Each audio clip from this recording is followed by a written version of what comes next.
ನಮಸ್ಕಾರ. ನೀವು ಯಾವುದಾದ್ರೂ ಒಂದು ರಿಜಿಸ್ಟರ್ಡ್ ಪತ್ರ ಇರುತ್ತೆ ಅಂತ ಇಟ್ಕೊಳ್ಳಿ. ಸೇಲ್ ಡೀಡ್ ಇರ್ಬೋದು, ಗಿಫ್ಟ್ ಡೀಡ್ ಇರ್ಬೋದು, partition deed, joint development agreement ಅಥವಾ ಯಾವುದೋ ಕಾಂಟ್ರ್ಯಾಕ್ಟು, ಅದನ್ನು ರದ್ದು ಮಾಡಬೇಕು ಅಂತ ಇಟ್ಕೊಳ್ಳಿ. ಕ್ಯಾನ್ಸಲ್ ಆಗಬೇಕಪ್ಪ. ಏನು ಮಾಡ್ತೀರಾ? ಕೇಸ್ ಹಾಕ್ತೀರಾ, ಹೌದಾ? ಕೋರ್ಟಲ್ಲಿ ಕೇಸ್ ಹಾಕ್ತೀರಾ, ಕೇಸ್ ನಡೆಸ್ತೀರಾ, ನಿಮ್ಮ ಪರವಾಗಿ ಜಡ್ಮೆಂಟ್ ಆಗುತ್ತೆ, ಡಿಕ್ರಿನೂ ಆಗುತ್ತೆ, ಆಯಿತಾ? ಅಪೀಲ್ ಹೋಗಾಗತ್ತೋ, ಒಂದೋ ಎರಡೋ ಅಪೀಲ್ ಹೋಗಿ ಅಥವಾ ಸುಪ್ರೀಂ ಕೋರ್ಟ್ ತನಕ ಹೋಗುತ್ತೋ ಹೋಗಲ್ಲೋ ಬೇರೆ ಪ್ರಶ್ನೆ. ಒಟ್ಟಲ್ಲಿ ಫೈನಲ್ ಆಗಿ ಒಂದು ಡಿಕ್ರಿ ಆಗುತ್ತೆ. ಅದು ಕ್ಯಾನ್ಸಲ್ ಆಗಬೇಕು, ಕ್ಯಾನ್ಸಲ್ ಮಾಡ್ತಾರೆ.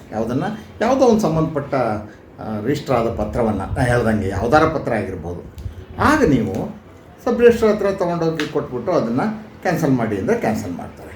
ಹೈಕೋರ್ಟ್ ಜಡ್ಮೆಂಟು ಬಹಳ ಇತ್ತೀಚಿನ ಜಡ್ಮೆಂಟ್ ಒಂದು ಮಾಡಿದೆ. ಅದೇನು ಹೇಳುತ್ತೆ ಅಂದರೆ, ನೀವು ಅಲ್ಲೇನಾಗ್ಬಿಟ್ಟಿದೆ ಅಂದರೆ, ಒಬ್ಬರು ಜಾಯಿಂಟ್ ಡೆವಲಪ್ಮೆಂಟ್ ಅಗ್ರಿಮೆಂಟ್ ಮಾಡಿದ್ರು ಅರ್ಜಿದಾರರು, ಗೊತ್ತಾಯ್ತಾ? ಅದು ಎಷ್ಟು ದಿವಸ ಆದರೂ ಎದುರಾಳಿ ಅದನ್ನು ಜಾರಿಗೆ ತರಲಿಲ್ಲ.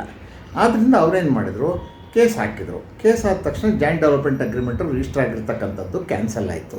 ಆಗ ಅವರು ಸಬ್ ರಿಜಿಸ್ಟ್ರಾರ್ಗೆ ಅಲ್ಲಿ ಸಬ್ ರಿಜಿಸ್ಟ್ರಾರ್ ಪಾರ್ಟಿ ಮಾಡಿರಲಿಲ್ಲ ಆ ಕೇಸ್ನಲ್ಲಿ. ಸರ್ಟಿಫಿಕೇಟ್ ಕಾಪಿ ಜಡ್ಮೆಂಟು ಡಿಗ್ರಿ ತೊಗೊಂಬಂದು ಕೊಟ್ಟು ಇದು ಕ್ಯಾನ್ಸಲೇಷನ್ ಎಂಟ್ರಿ ಮಾಡಿ ಅಂತ ಹೇಳಿದರೆ ನಾವು ಮಾಡೋಕ್ಕಾಗಲ್ಲ ಅಂತ ಹೇಳಿದ್ರು. ಕೋರ್ಟಿಂದನೇ ಬರಬೇಕು, ನಮಗೆ ನೀವು ತಂದು ಕೊಟ್ಟರು ಮಾಡಲ್ಲ ಅಂದರು. ಅದರ ವಿರುದ್ಧ ಅವರೇನು ಮಾಡಿದರು, ಡಿಕ್ರಿ ಹೋಲ್ಡ್ರು ಹೈಕೋರ್ಟಿಗೆ ಒಂದು ರಿಟ್ ಪಿಟಿಷನ್ ಹಾಕಿದರು. ಆ ರಿಟ್ ಪಿಟಿಷನ್ನು ನಂಬರು 69/10/2026. ಇದು Antony Sami versus state of Karnataka and others ಅಂತ. ಅಲ್ಲಿ ಹೈಕೋರ್ಟು ಈ ಸಂದರ್ಭವನ್ನು ಗಣನೆಗೆ ತೆಗೆದುಕೊಂಡು ಚರ್ಚೆ ಮಾಡ್ತಾ ಏನು ಹೇಳಿದೆ ಅಂದರೆ, ನೋಡಿ, ಡಿಕ್ರಿಗೆ ಅದರದ್ದೇ ಜಡ್ಮೆಂಟ್ ಡಿಕ್ರಿ ಏನಿದೆ, ಒಬ್ಬ ಕಾಂಪಿಟೆಂಟ್ ಸಿವಿಲ್ ಕೋರ್ಟು ಅದರದ್ದೇ ಆದಂಥ ಬೆಲೆ ಇರುತ್ತೆ, ಗೊತ್ತಾಯ್ತಾ? ನೀವು ಪ್ರತಿ ಸಲ ನಿಮ್ಮನ್ನು ಪಾರ್ಟಿ ಮಾಡಬೇಕು ಅಂತ ಕೇಳಕ್ಕೆ ಬರೋಲ್ಲ. ಮತ್ತು ಕೋರ್ಟಿಂದನೇ ಬರಬೇಕು ಆರ್ಡ್ರು, ಆಗ ಮಾತ್ರ ಕ್ಯಾನ್ಸಲೇಷನ್ ರಿಜಿಸ್ಟರ್ ಮಾಡ್ತೀವಿ, ಎಂಟ್ರಿ ಮಾಡ್ತೀವಿ ಅಂತ ಸಬ್ ರಿಜಿಸ್ಟ್ರಾರ್ ಹೇಳಬಾರ್ದು. ಪಾರ್ಟಿ ಯಾರು ಸಂಬಂಧಪಟ್ಟವರು, ಕೋರ್ಟ್ನಲ್ಲಿ ಕೇಸನ್ನು ಗೆದ್ದವರು, ಡಿಗ್ರಿ ಇರ್ತಕ್ಕಂಥವರು ಆ ಜಡ್ಮೆಂಟ್ ಡಿಗ್ರಿ ಕಾಪಿನ ತೊಗೊಂಬಂದು ನಿಮಗೆ ಕೊಟ್ಟರೆ ಅದನ್ನು ಪರಾಮರ್ಶಿಸಿ ಅದರ ಅಥೆಂಟಿಸಿಟಿಯನ್ನು ಖಚಿತಪಡಿಸ್ಕೊಂಡು, ಅಂದರೆ ಅದು ಒರಿಜಿನಲ್ ಹೌದೇ ಇಲ್ವೇ, ಆ ಥರದ್ದು ಇದೆಯೇ ಇಲ್ವೇ ಅಂಥೇಳಿ ಗೊತ್ತಾಗ್ಬಿಡುತ್ತೆ. ಹೈಕೋರ್ಟ್ ವೆಬ್ಸೈಟಲ್ಲಿ ಚೆಕ್ ಮಾಡಿಬಿಡ್ಬೋದು, ಗೊತ್ತಾಯ್ತಾ?